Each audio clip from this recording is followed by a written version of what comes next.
having your subconscious working with you in your favor is amazing because you set an intention in your life, put a little bit of working energy, and things unfold.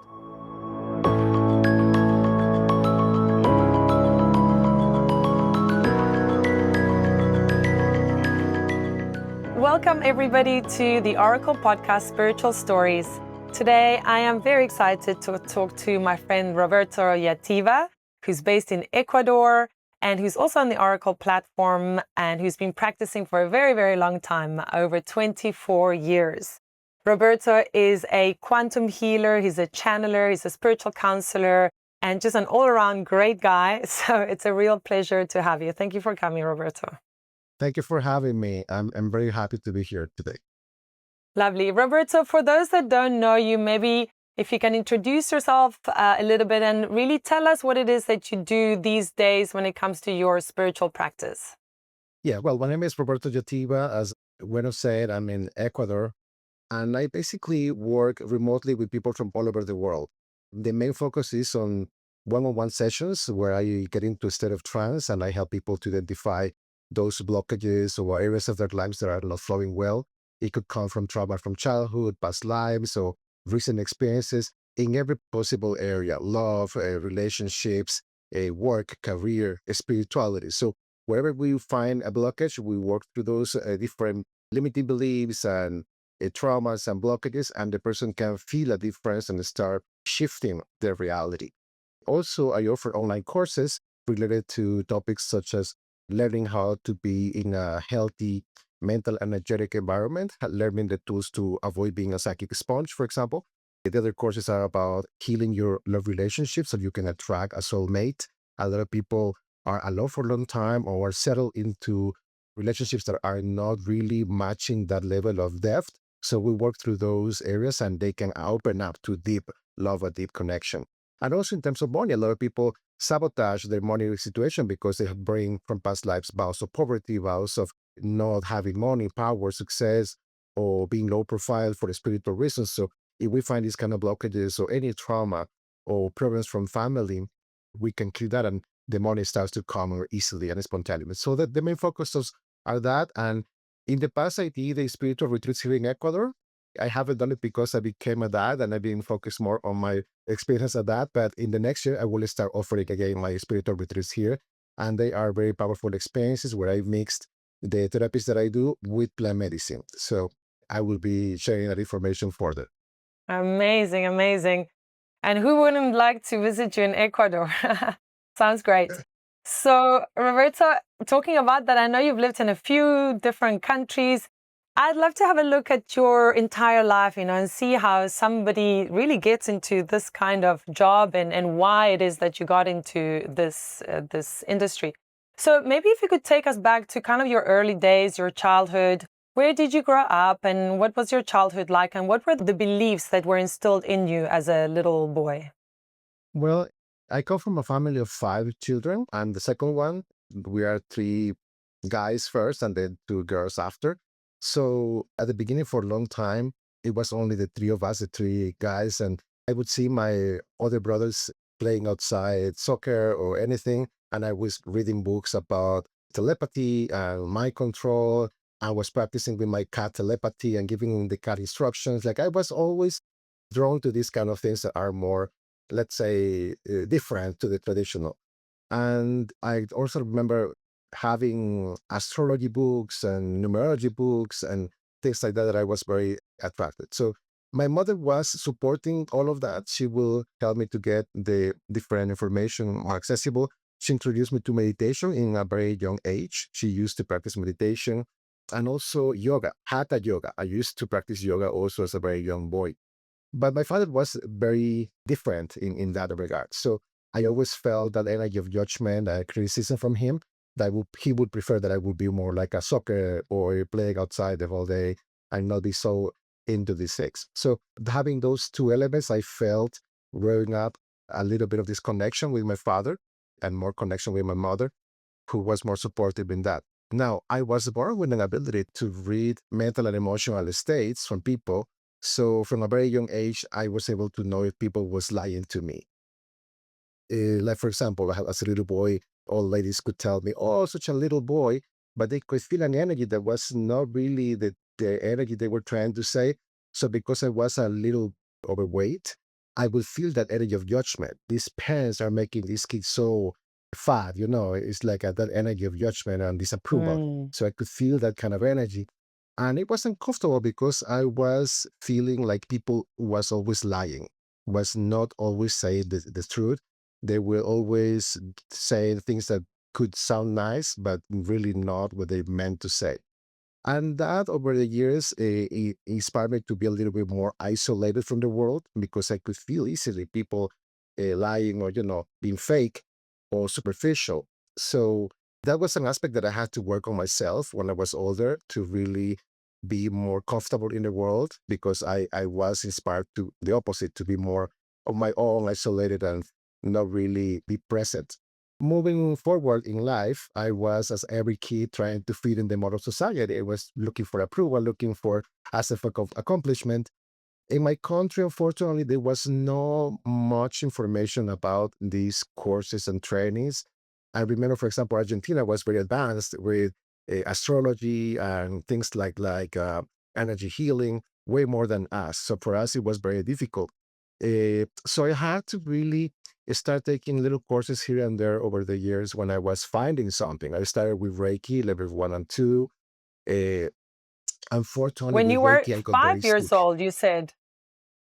No, I Mm. said that I moved forward in time. Like I was now moving Oh, forward, trying to be able to fit in yes, yes, society. sorry. So I was referring to myself being a teenager. Like when I was a teenager, maybe Okay. 16, after Yeah. many years of practicing meditation and yoga, being a little bit shy and isolated from the world, but I was still studying on my own. A lot of books that will come from different countries, especially countries like Argentina and Mexico because I didn't know Mm. speak English at that time, so I had to rely only on the translations in Spanish.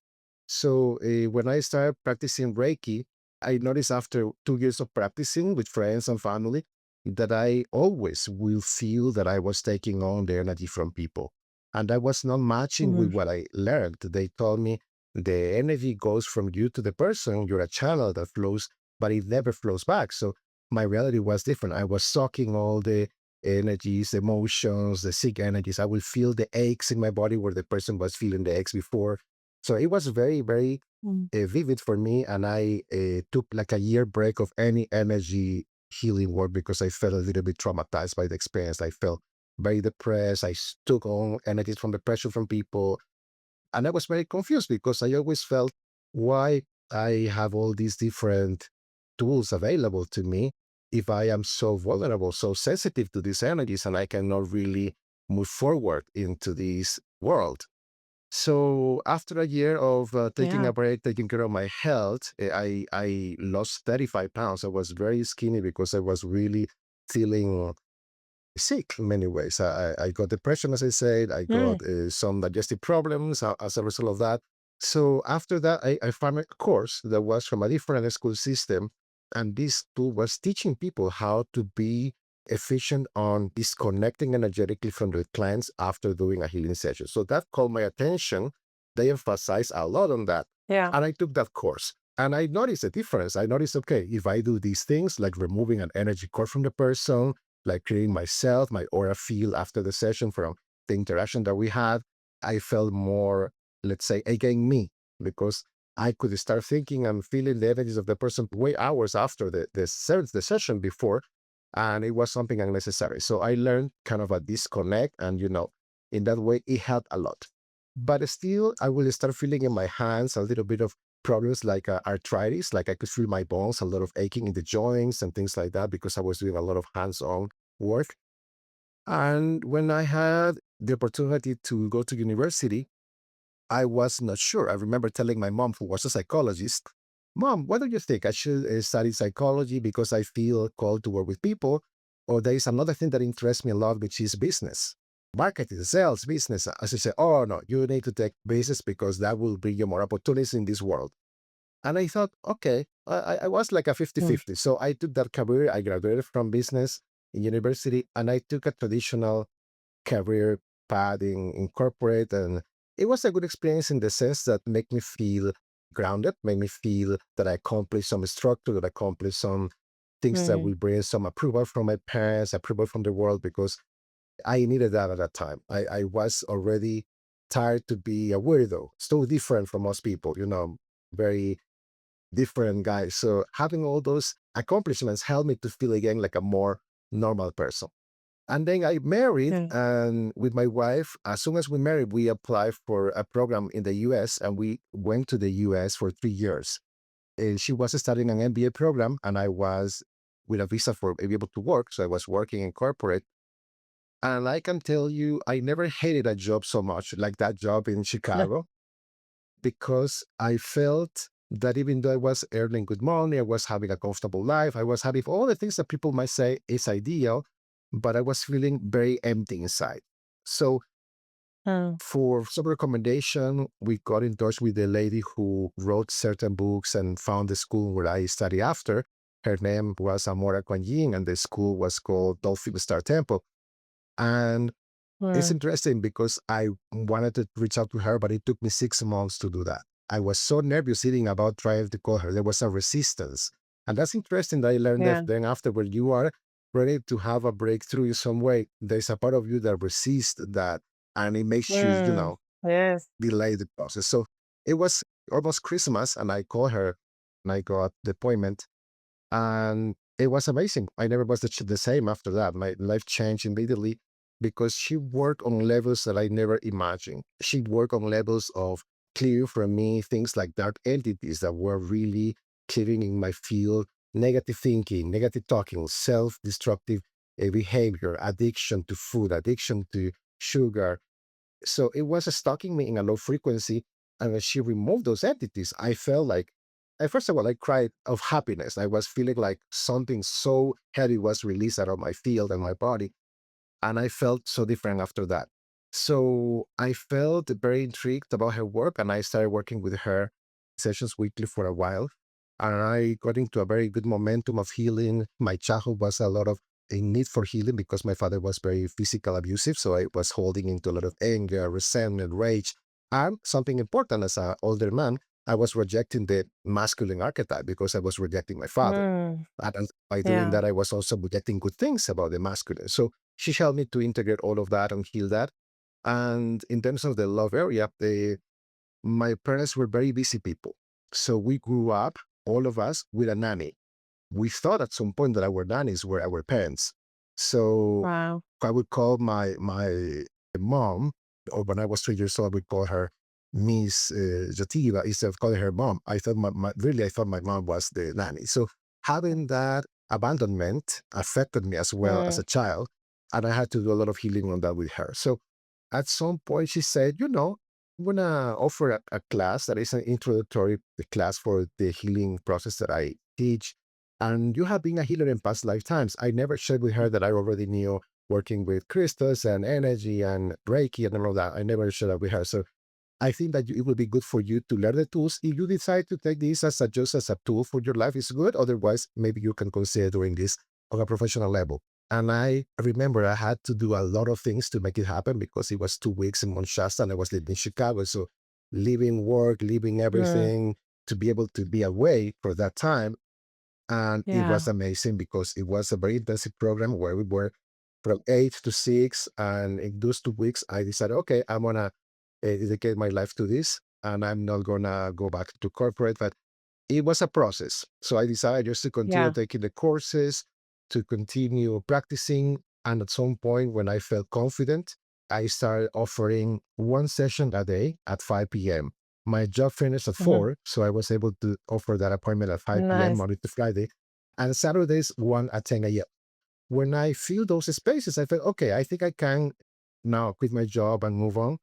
Even though my heart was calling me to do that Mhm. long time ago, I was trying also to be responsible, to be grounded in the Mm. process. So, and that's how it happened. At Yeah. that time, we moved to Toronto, Canada, and I didn't know anybody in Toronto, Canada. So I went to a health store because I have been using organic products for a long time. And in that organic store, they had a magazine that was like a flyer. It was free. And that magazine offered some ads at the end. So I said, okay, I should put a little ad there. And I did. One lady called me from that ad, and that lady was, I don't know how to call her, but she was so popular that she sent me like 40 clients in the following months. Like Wow. honestly, 40 clients only worked those stuff. And that's how I started in Toronto, really expanding my practice to the point that at some level I lived 6 years in Toronto, and I was booking people from a month ahead, really, really busy all the time, offering classes, courses, and everything was in person. I was not working online at that time. And it was a beautiful experience because it really helped me to ground myself into what I wanted. Having the results also gave me the validation and had the validation from my clients and the fact that they were not just coming back, but also referring people. But also not having my dad close, it really helped me because I was not feeling that energy of rejection or judgment or, like I told you earlier. Yeah. He still prefers that I will be a doctor or a lawyer or things Mm. like that. So now as an adult, pues I don't mind much his Yeah. opinion, but definitely that's how he's been unfolding the whole process up to the point that I lived in Canada. Amazing story. And sorry, and just to finish it off from Toronto, obviously you went back to Ecuador because you are in Quito now, aren't you? Yes, in 2014, for personal reasons, my mother had a stroke, and I was not really feeling comfortable that she was almost dying and Yeah. depressed, not even eating. And I was, in Toronto so far. So it was a difficult decision because my wife and I got the permanent residence and we had to Mm. decide what to call that. So we decided to come back to Ecuador. But we really love the energy here. It's a more calm lifestyle. It's Yeah. families here. Now that we have a song, we like that he has family available. And Yeah. I think it was the right decision in time. And that's why I work now more remotely because the therapy that I do is very appreciated in North America, Europe, and Latin America. Yeah. Because of the Catholic background, I have to create like a bridge of information for people to connect more what I do with where they Mm. are from in the spiritual realm, right? Because they are Sure. difficult process understanding the energy work of the energy healing. So I'm working Yeah. on that. I'm creating now a community locally. What stood out for me when you were talking about getting a normal job to kind of feel grounded. And I think there's merit to that. We often, as spiritual workers, kind of dismiss some of these jobs as being empty. And sure, if you don't enjoy it and if you're not creating some sort of change in the world and seeing that impact of what you're doing, it might feel a bit empty. But even then, the fact that they ground us into this life and with its drama and its problems, there's something to be said for that as well, right? Because we do come here for a bit of that experience, a bit of like the bit of drama. I always say, our lives are not going to be empty of drama. And I call it drama because really it could be anything, right? It could be from fear, anxiety, depression, sadness, whatever. There's just a little bit of drama in our lives. And I guess having a normal job and having had a normal job now that you don't, well, that you have a spiritual job, it's quite nice to be able to compare those two. Yes, yes. Now, as a father, I will be more open and more respectful with my child's decisions and experiences because I was giving myself that space to experience. Yeah. And through the experience, I was able to decide what was best for me. Roberto, I know that you work with a lot of people that are depressed or have addiction problems, that are alone, a lot of self doubt. I mean, I know you can help everybody, but why do you think that you gravitate towards these people? What is it that resonates with you or with them with you? Two main topics that I focus on in general is helping people to prepare to work in the shadow side. And by saying Mm, shadow side, I mean those aspects that are in the subconscious mind that are playing against us, the self-sabotage. So that could manifest in any area of life. So if I see a mm, person having that part very activated, I identify it and I help the person to be conscious and aware of that and work through the different processes to clear that for themselves. Having your subconscious working with you in your favor is amazing because you set an intention in your life, put a little bit of working energy, and things unfold. But it's very difficult, very sad when people have that other side playing against you. You try hard, you do a lot of things and put a lot of energy into something and things don't unfold.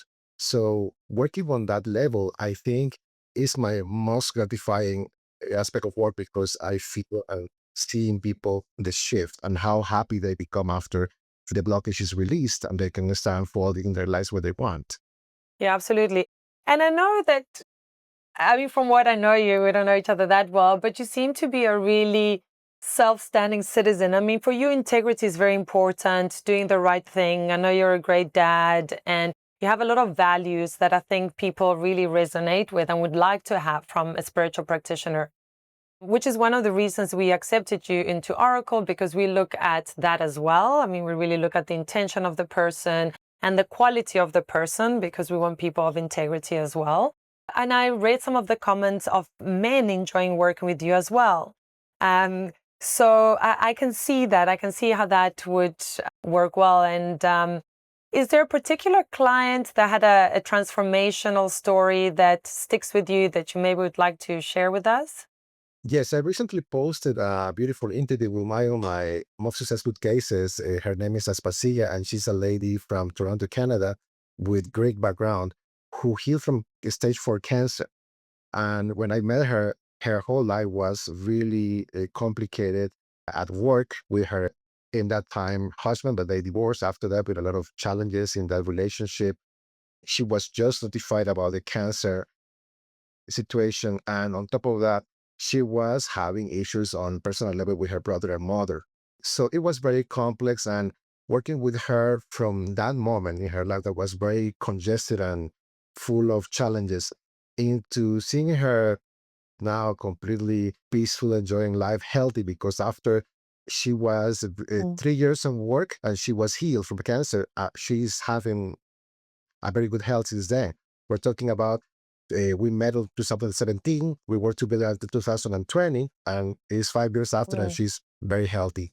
So it really brings into my heart a lot of joy to know that it's proven when you really work inside and you heal from inside, your body must comply. Your body will bring you back into a state of health. So that's something I teach people to bring that energy of hope and energy of inspiration. So that way, if science or doctors tell you this is incurable, maybe it's not. Maybe it's incurable from the Mm. medical perspective, but maybe working inside can help you to feel different about it. So that's what she did. And she used all potential health, nutrition. She changed in many ways using a big support system and also Yeah. chemotherapy at the same time. So a beautiful story. I'm very happy, and it's in my YouTube channel on Player and Soul Pod. People can see it there. So, one last question perhaps is there something that people tend to misunderstand about the work that you do that you'd like to share with us and clarify? Yes, very important. Thank you for that question. My energy approach in healing, it's a co-participation. Okay. It's not like a session of Reiki that you just lay and then somebody is doing the energy work on you. That works to a certain level. But in my practice, I will send you processes to start preparing for the session. Before the session even starts, you need to start preparing. You need to stop having alcohol, drugs.